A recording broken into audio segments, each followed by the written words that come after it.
I'm going to take you through my journey of what happened for me to become learning based, which is the opposite of what most people are. Most people have a fixed mindset. They don't have a growth mindset. A fixed mindset is somebody that believes like they just are the way they are. It is what it is. They're done learning. So like they went to school, they went to college, they got an education already. And there's nothing else to be learned. There's no improvements to be made. I would say probably 10% or less of the population is growth-based. And being growth-based is super exciting because it gives me permission to tell myself that life is going to improve. I'm not at the end, or this isn't it for Walter. There's always higher levels of achievement for me. So this is something that is deeply instilled in my DNA, that I know I can get better. I know that things can improve. And because of that, there are things that happen in the world that don't affect me. Like, I don't have a victim mentality. I'm not waiting for the president to come fix my life. What I'm saying is that if you're relying on the government to improve the quality of your life, you're in trouble, because now you put that responsibility onto somebody else, on something that you cannot control. Having a growth mindset is probably the most important thing to help me achieve higher levels of success in selling real estate. But this wasn't a quick 1, 2, 3 journey. Ironically enough, this began when I graduated from college.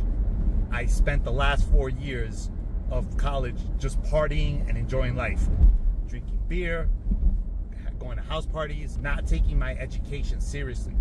So as graduation got closer and closer, all the students around me and myself started getting nervous because life was about to start. Our fantasy camp, I call college fantasy camp, our fantasy camp of just going to house parties and drinking, having a good time, playing basketball, playing baseball. This is what I filled up my 4 years of college with.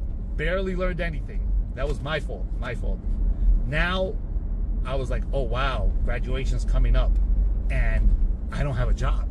Not only do I not have a job, I don't have any skills.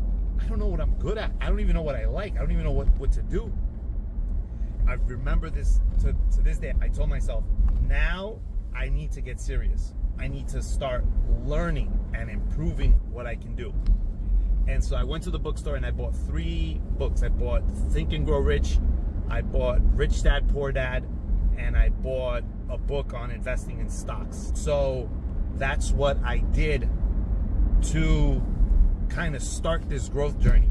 And I started reading all these books on improving your mindset, personal development. And I remember one of the very first books that I read was The 7 Habits of Highly Effective People. Blew my mind that if you communicate better, you can get better results. I may have bought like maybe 5 or 10 books about improving your life and about personal development. And then all the books started kind of repeating themselves. That's what it felt like. Like, have a positive mindset, take action, feel good about yourself. You know, these mindset lessons started sounding all the same. So I said, you know what, I'm done. I don't want to read the same book over and over again. So after college, I got a couple of sales jobs, and eventually I got my real estate license when I was 27 years old. And a few years later, I was at a RE/MAX Voyage office, and the broker there had a Tony Robbins course. My business was kind of like stagnant. I wasn't doing much. So I started listening to the course. Tony Robbins, which is super successful, super rich guy, built like the #1 personal development business. In one of the earlier lessons, he said that by the time he was 18 years old, he had read over 700 books on personal development. And that blew my mind, because I thought I knew everything after reading like 5 or 10. That really humbled me. And I was like, wow, I kicked myself in the butt. And I was like, you know what? I'm not done learning, because I'm nowhere near Tony Robbins. And if Tony Robbins could read 700 books by the age of 18, and I'm 27, I'm 10 years older, and I thought I had learned that already, that kind of reignited the passion I had for learning. The next big thing that changed was when I went from, I owned a Remax office, and I lost the Remax office, and I landed at Keller Williams Realty. And this was 2011. And there, they had such a rich culture of education. They had endless courses on their platform for their agents. Anything you could want to learn about real estate. They had a live instructor teaching a class every day. And I was so fascinated by that culture that I embraced it 100%. And I went from, being in the classes to eventually teaching some classes. And then eventually they put me on the Associate Leadership Council, which is the top 10% of all producing agents in the office were invited to take a leadership position. And since I was very passionate about learning, they put me in charge of the training calendar. So now I was putting together the training calendar. I had to learn the course material, then get in front of people and teach. On a slow month, I would teach like maybe 4 or 5 classes. On a busy month, I was teaching up to 10 classes, which is a lot of work. To teach 1 class is a lot of work. To teach 10 classes, massive amounts of time invested. After 6 years of being at Keller Williams, it was time to move on. And I think that it was something that I needed to happen in order for me to grow. And this is a very tough pill for me to swallow, because at that point in my career, what helped me grow was that I couldn't be the teacher anymore. I had to go back to being the student. Because if you're the smartest person in the room, that's dangerous, because you start believing, or it's like subconscious, that you're like, okay, I know everything. And if you only put yourselves in those rooms where you're the smartest guy, that really prevents you from growing. And I'm not saying that I was the smartest guy at Keller Williams. What I'm saying is that when you're put in charge of training, that position of authority prevented me from pushing myself, humbling myself, and learning from others. So we went to Remax Distinguished Homes and Properties. The broker there, Eric Stein, is somebody that is a hands-on person that knows the business. There's a little bit of a disconnect in real estate, because I'll tell you what the disconnect in real estate is. If the person, the instructor, if the training person knows his stuff, is masterful at buying and selling real estate, they will probably make more money by doing the thing themselves, by getting listings, by having clients, by putting together transactions, than they will by being an office manager. So to become an office manager, to run the office, is not as lucrative as it is to sell houses for yourself. This is a very honest truth. So all the office managers are not as skilled as the agents that are making $500,000, $600,000, $700,000 a year.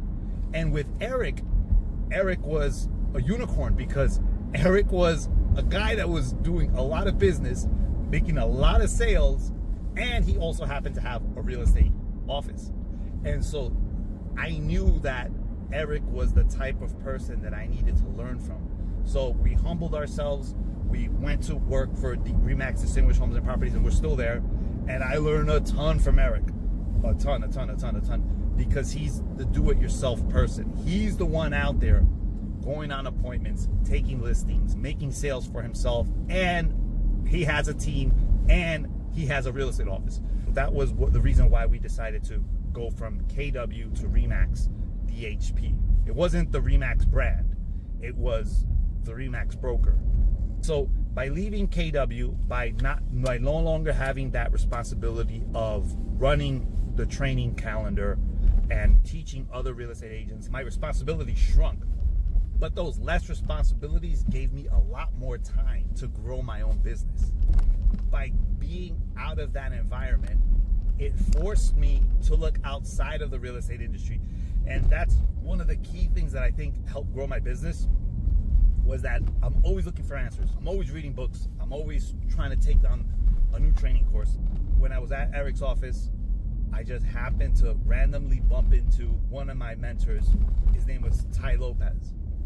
I took Ty Lopez's 67 Steps, which is a 67-day training course that tweaked my mindset, because up until then, I was a workhorse. I was working, making cold calls, and I was coming to the realization that hard work is part of the success formula.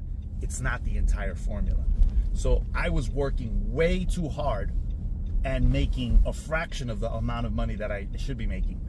And what Ty Lopez's 67-step course did was it just gave me little tiny tweaks, taught me lessons that if you want to be successful, this is the route to go. I've taken that course, I've taken the 67 steps 3 times, and I would listen to the lessons over and over and over again. And it was just giving me little tiny tweaks. That, along with the practical information that I was getting from Eric, my income started to go up. And so my first few years at Remax DHP, I was same thing, 125,000, 110,000, around there. That was my GCI, which is good, not amazing. I wasn't doing anything spectacular, but I was making a lot of internal changes. I was changing a lot of the ways that I did business. And sometimes there's a delay between what you're doing and then the results. I was slowly making changes. Oh, before that, one of the things that happened to me while I was at Keller Williams, I bought my first property. And around this time, I bumped into a training course taught by Julian Blanc. The course is called Transformation Mastery. This course really helped me. It was trauma healing. Let me give you an example. So, have you ever known somebody in your life that got angry with a relative or with a friend and didn't talk to them for like 5 or 10 years? That is not normal behavior. That is some deep embedded trauma that they're holding on to that's preventing them from being a better person. Bad things happen to everyone, but it's our reaction and our behavior to the bad things. That's what we're in control of. I'm just talking about myself. I've had poor behavior in my life, and this is something that I want to change. I want to be able to normalize someone saying, listen, I messed up. I did not act in the best manner possible. And guess what? That's okay. I felt like there was a lot of pressure on me to be a perfect person. I want to be able to acknowledge that times in my past, I haven't behaved correctly. I've made a lot of really bad, awful mistakes in my life. And I want to do better in the future. I feel that that is not a normal thing to say. And it should be normal. We are humans. We make mistakes all the time. It shouldn't be that hard to acknowledge that we're here to learn, we're here to grow. And part of learning and growing is to be better and to do better. And part of being better and doing better is to learn from our mistakes. And so what Transformation Mastery did for me was it made me go back in time to feel the pain and feel the anger of the traumatic experiences that I had. I would put myself in a state of shame, in a state of anger, of embarrassment, over and over and over. And I did this for like a month straight. I would go home in my new apartment, I would lay down on my bed and put myself in this state of panic. I would start sweating, my back would get hot, and I felt like there's something disgusting inside of me. And after a month, I was like, this is not working. Like, I feel worse. Like, this anger, this resentment, this feeling of not being good enough is growing. It's getting worse. And so what was happening was I was processing embarrassment of my past behavior. And one of the ways to let it go is to process it, because by running away from it, what you're doing is you're giving it energy. The simple example is the monster in the closet. So if you're a young kid and you believe that there's a monster in your closet, you run away from it. If you're running away from the monster in your closet, you're making that monster a very real thing. The more you run away from your feelings, the more real they become. So one of the ways to get over the fear of the monster in the closet is to open the closet door and walk right in. So that's what the meditations in Transformation Mastery were doing. They were allowing me to process stuff. And all of a sudden, I would have all these memories that happened to me years ago. Things that I was embarrassed about. One of them was when I was little, I must have gotten beat up. I must have gotten jumped 3 to 5 times in my life. And it was very embarrassing. I remember one time my eye was black. I would wear a baseball hat and my glasses covering my face so that nobody could see what happened to me. And I remember it was working for like 3 or 4 days. And then my mom, she lifts up my hand and she goes, "What happened to your face?" And I was like, nothing. She was like, "Did you get beat up?" And I was like, no, nothing happened. I was a 10-year-old kid that didn't deserve to get beat up, but in my mind, it was embarrassing for me to get beat up. So I suppressed this idea and I didn't want to talk about it. And I just remember I was doing the meditations and then all of a sudden I think to myself, I got beat up when I was a kid. And this one time that I got beat up popped into my head. And then I remember it was like 3 or 4 memories of specific times that I got beat up when I was a kid. And I was too embarrassed to admit it to myself. I first admitted it to my sister, Damaris. Then I remember I was at a real estate networking event and we were just talking about stuff and I admitted it to them. And this is something that I've held deep inside of me for decades that I didn't want to let anybody know. That was some of the trauma release that I went through. And so I think in order for me to be successful, this was definitely something that I had to go through. That I cannot hold on to all this anger and pain, because all this anger and pain me think that I'm not good enough, and I blame myself. So if you blame yourself, if you don't feel good about yourself, this is definitely gonna have an impact on how much business, how much money I can make. If I'm worried, if I'm in scarcity, if I'm in panic mode, if I'm in fight or flight mode, then this is all preventing me from becoming the best version of myself to go out there and make more money. And so that was something huge that happened to me while I was at Keller Williams. I was able to go through this trauma release course, and it really changed the trajectory of my success. I'm on my way to an appointment right now. Meet with the homeowner. I will continue this video when I get back. All right, that went well. I just met with a for sale by owner in Throgs Neck. It's always a good sign when they mention that they're gonna try to FSBO, but eventually they're gonna hire an agent if they get tired of FSBOing. Hopefully I'll follow up with that guy and get the listing in the future. I'm very patient when it comes to getting listings, very patient. So I was going through the course and I was frustrated because it made me feel like crap and there was no signs of improvement. I'm like, when is this thing gonna start working? I've been doing this for 30 days and it's not getting better. And so the ideas of getting beat up started popping up in my head and I was allowed to process them. And then I started sharing my experiences with the people close to me. And it was my way of forgiving myself, of saying, you know what? It's okay. These things happen. Life goes on. And it wasn't my fault. I stopped blaming myself for what had happened to me when I was much younger. That's something that had to happen in order for me to become more successful. I had to give myself that permission. I don't think that I could have achieved higher GCI. And when I'm talking about higher GCI, last year I did 230,000. The year before that I did 173. And I think the year before that I did like 120. And I've been stuck between 100 and 125 for a decade. And this year, right now I'm recording this video on March 1st and I have 106,000 either closed or in contract. So most likely this year is going to be another breakthrough year of over 200,000 in commission. I'm sharing my journey as to what I needed to do to get here. A lot of it had to do with personal growth and improving my mindset and letting go of that trauma.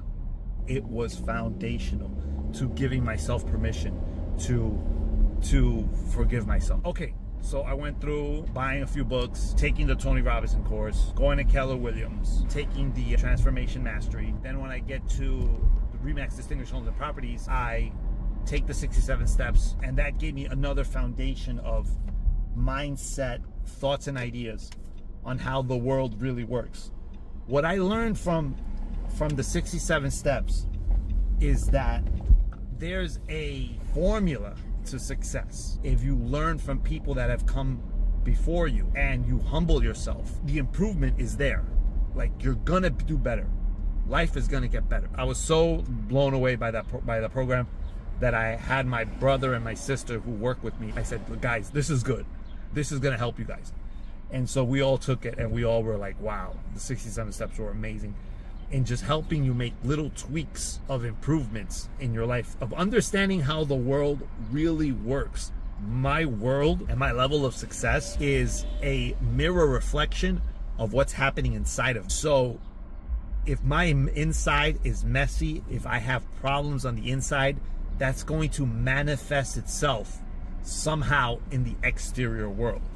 So when I miss a credit card payment, or when I run out of money, that is because there was something going on inside of me that caused that to happen. After I got to RE/MAX, my income really didn't go up for the first few years. I started the year, I think this was 2021 or 2022. I had $50,000 in commission going into the year. And in the first 6 months, I did another $50,000. So it's spring of the year, and I had $100,000 in commission already booked. My mind wasn't ready for me to keep going. So for 6 months, I did no business, no new listings, nothing was coming in. But I had $105,000 already in the works. I'm giving you gross numbers. Doesn't really mean $105,000, because after you pay the office, after you pay taxes, after you pay your business expenses, 105 shrinks down to about $45,000. So it becomes like an average salary. But those months going by, I remember me going to work, me going through the process, me going through everything. I just couldn't put together deals. It was like nothing was coming together. I understand in the winter, things are a little bit slow, but these were like the best months out of the year, and I'm not able to put together sales. There was a subconscious blockage in my mind that did not allow me to make money. I don't know what it is. The only thing I could say is that I wasn't prepared to make more money. Now the winter's coming, and typically what happens in the winter is that everything slows down. So I have this conversation with my wife. I'm like, baby, I don't know what. It's really slow. I haven't made any sales, and we're gonna start running out of money soon.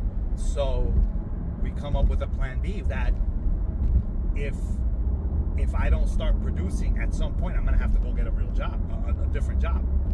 And so sometime around there, maybe November, December, I listened to one of my mentors. His name is Owen Cook, and he's interviewing a guy by the name of Marcel Klein.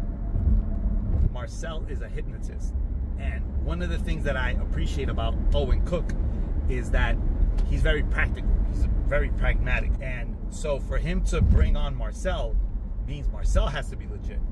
And I don't care anything about hypnosis. That never was of interest to me. But here I am watching this 21, 22-year-old hypnotist who is claiming to be a millionaire, to live in a mansion, claiming to buy one car a month, one like expensive sports car every month. And this guy is just making massive amounts of money, telling me that you can take massive action, you can change anything you want about your life, and it can happen right now. And so I'm like, you know what, let me check this guy out. So I start watching his videos. I go to his website, and he's offering a low-cost course. It's like $45. And I buy the course. And again, by the way, at this point, I'm struggling. I barely have anything going on in my business. I even drove an Uber because I run out of money. So I drove for Uber for 2 weeks. At the same time, I'm taking the Marcel course. And in the course, he gives you like a 20-minute hypnosis. It says, I promise you that if you do this hypnosis for 90 days, your life is going to change. And that really pissed me off, because I thought to myself, it can't be that easy that if I just take the hypnosis course, I get hypnotized 90 days in a row, that I'm gonna make more money. I was like, I don't believe it. This guy is full of shit. I'm so mad at him that I tell myself, I'm gonna prove you wrong. I'm gonna do the stupid 90-day course so that way I could prove to myself that this doesn't work. So I'm doing the hypnosis 90 days. And the last date of the 90 days was like August 10th. And so I named the file August 10th, 2021 or 2022. And I do the stupid thing. And it starts working. I hypnotize myself to make more money. I can't believe it. I'm like, yo, was it that simple? Was it that easy to just hypnotize yourself into making more money? And yes, it was that simple. The subconscious mind is so powerful that if you have subconscious thoughts that are preventing you from making more money, if you have that thought in your mind, it's hard to make money. Anytime that it's easy to make money, your brain will block it out. So all those opportunities where it's easy to make $50,000, it's easy to make $30,000, you will self-sabotage yourself. I could talk about this forever. But one of the biggest things that changed for me, I immediately saw it. My relationship to the size of the commission checks. Before I got hypnotized, I would look at a commission check and say, okay, if I sell this apartment, I'm gonna make a check for $3,500. That feels good. Or if I sold this condo, I would get a check for $10,000. And that feels okay. Or if I sell this house, I make a check for $21,000. That's too much money. I would have this internal in my gut, like I don't deserve it. Like it's too much money for me. So what happens at the appointment for the house, instead of trying to get that check for $21,000, I would automatically pull my pants down and say, no, instead of 21, I'll do it for 14. And I was self-sabotaging myself. I was letting money go out the window because I didn't feel comfortable and confident about my ability. So now, after I do the hypnosis, that check for $3,500, my brain goes, that's nothing. $3,500 is a lot of money, but my brain no longer believes it's a lot of money. My brain says, Walter, you work so damn hard to put together this co-op sale, and all you're making is $3,500. This is bullshit. And now I get a $10,000 check. I go, it's okay. It's okay. And the $25,000 check, that feels good. Now it's like, okay, this feels good. Before, it used to feel like I don't deserve this. And that's a subconscious thought that's in the back of my mind that I wasn't even aware of. Anyway, that Marcel course really changed my life. It really, really did.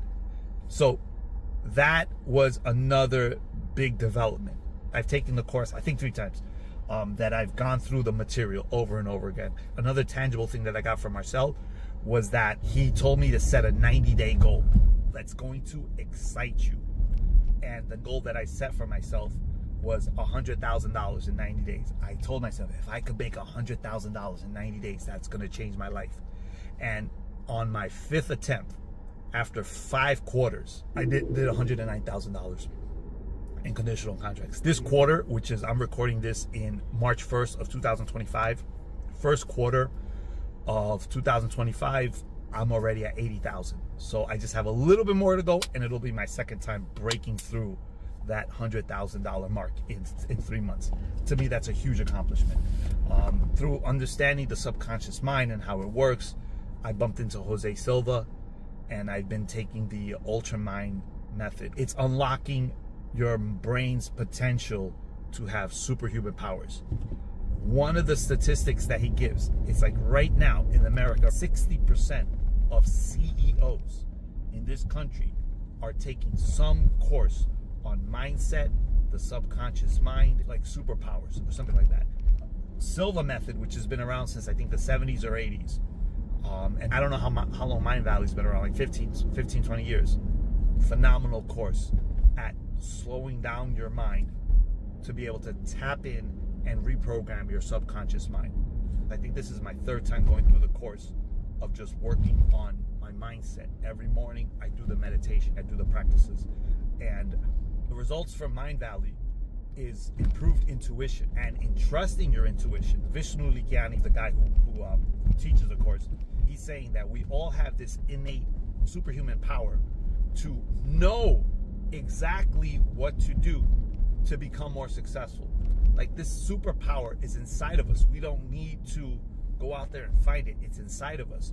But we don't trust it enough, which means you get this icky, bad feeling about something, or in your mind, your brain goes, Walter, you should go to this meeting. You need to read this book. You need to go take this course. And we don't trust ourselves. We go, no, nah, I don't think that's going to work for me. I'll give you an example. Subscribe to this channel. Your brain will either say, yes, this is a good idea, or no, this is a bad idea. You got to trust your instincts. Can I learn from Walter? Is this going to improve my life? Or am I going to ignore it? Whatever that is, you're right. What I'm saying is that you need to trust yourself more. The Mind Valley course, the Jose Silva method, teaches you how to trust your instincts. Not only trust your instincts, develop your instincts, and then trust it, because we all have a limited amount of time. The person that makes the better business choices, better relationship decisions, is going to get better outcomes. We all know people on this planet that they always seem to fuck it up. They always seem to make mistakes. They're always doing the wrong thing. They're always taking the wrong action.